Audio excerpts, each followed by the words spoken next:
मुझसे एक पहले ही बता रहा हूँ, बहुत बड़ी गलती हो गई है और जिसको लेके मुझे पता है शायद आप लोग मुझे माफ़ भी नहीं कर पाओगे। और अपनी इस बात को बताने से पहले मैं आप लोगों से कान पकड़ के और माफ़ी मांग लेता हूँ, क्योंकि जो गलती मुझसे हुई है वो जिसको भी पता लगेगा, जिस भी भारतीय जनता पार्टी के कार्यकर्ताओं को पता लगेगा, मुझे माफ़ नहीं कर पाएंगे वो लोग। जो गलती मुझसे हुई है वो बहुत बड़ी गलती है, इसलिए मैं फिर एक बार माफ़ी मांग रहा हूँ आप लोगों से। मुझे लगा कि जब हर तरह की बात मैं आप लोगों तक पहुँचाता हूँ तो अगर मुझसे कोई गलती हुई है तो भाई आज नहीं तो कल कोई और आपको बताता और शायद आप लोगों को बड़ा उस समय बुरा लगता। लेकिन मुझे लगा कि अगर मुझसे जो गलती हुई है मुझे आप लोगों को खुद बता देनी चाहिए। तो मैं बता देता हूँ आप लोगों को मुझसे क्या गलती हुई, लेकिन फिर गलती बताने से पहले फिर कान पकड़ के एक बार मैं माफ़ी मांग रहा हूँ। और जो भी भारतीय जनता पार्टी के कार्यकर्ता हैं शायद वो नाराज़ तो बहुत होंगे मुझसे, और होंगे भी, लाजमी बात है, क्योंकि जो गलती तो मैंने बड़ी करी है।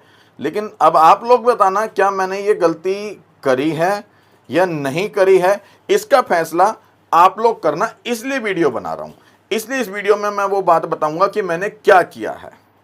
तो साथियों क्या किया, आज मैं अपने दफ्तर में बैठा था और दफ्तर के बाहर से ना कुछ लोग ढोल नगाड़े शोर शराबा की आवाज़ आ रही थी। तो मैंने भी अपने दफ्तर के बाहर निकला और देखना चाहा कि कौन है कौन नहीं। तो मुझे कुछ 15-20 लोगों की टोली नजर आई और वो लोग ढोल बजा रहे थे, बैंड बजा रहे थे। वो लोग धीरे धीरे करके जैसे ही मेरे दफ्तर के आगे पहुंचे तो मैंने देखा ये तो हमारे ही मोहल्ले के लोग हैं, हमारे क्षेत्र के लोग हैं।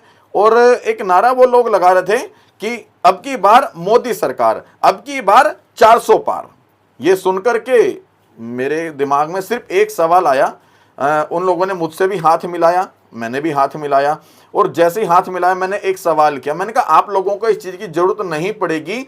अगर हिम्मत है, अगर दम है, यदि पिछवाड़े में दम है आप लोगों के, तो एक काम करना। यही शब्द थे मेरे, यदि आपके पिछवाड़े में दम है तो एक काम करो, जो हमारा पहला यहां पे सांसद रहा था श्रीमान हंसराज हंस जी, उनको अपनी इस टोली में साथ लेकर चलो और फिर देखना क्या वाकई हंसराज हंस ने इस क्षेत्र में काम किया है या नहीं किया है। औकात पता लग जाएगी। हंसराज हंस खुद कहे यदि मैंने आपके क्षेत्र में काम किया है, यदि आपके क्षेत्र में रुके हुए कामों को करके दिखाया है, यदि आपके क्षेत्र का विकास किया है, तो हमारे को वोट देना, अन्यथा बिल्कुल मत देना।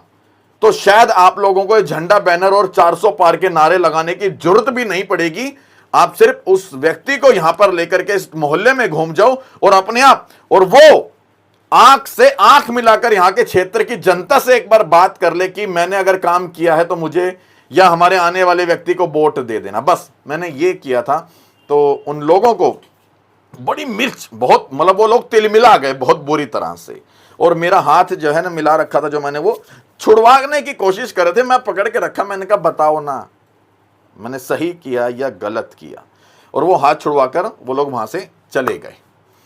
तो इसलिए बुरा तो बहुत लगा होगा। और मैं फिर बता दूं, ये गलती मैं बार बार करूंगा। जब जब आप लोग मुझे नजर आओगे तब तब मैं ये गलती करूंगा, क्योंकि मेरे क्षेत्र का सवाल है। अब आप लोग बताओ क्या मैंने ये गलती की या नहीं की। इसलिए फिर एक बार इस गलती के लिए माफी तो चाहता हूं, और अगली बार भी मैं ये गलती करूंगा इसलिए भी माफी चाहता हूं, क्योंकि मैं बार बार ये गलती करूंगा। माफी।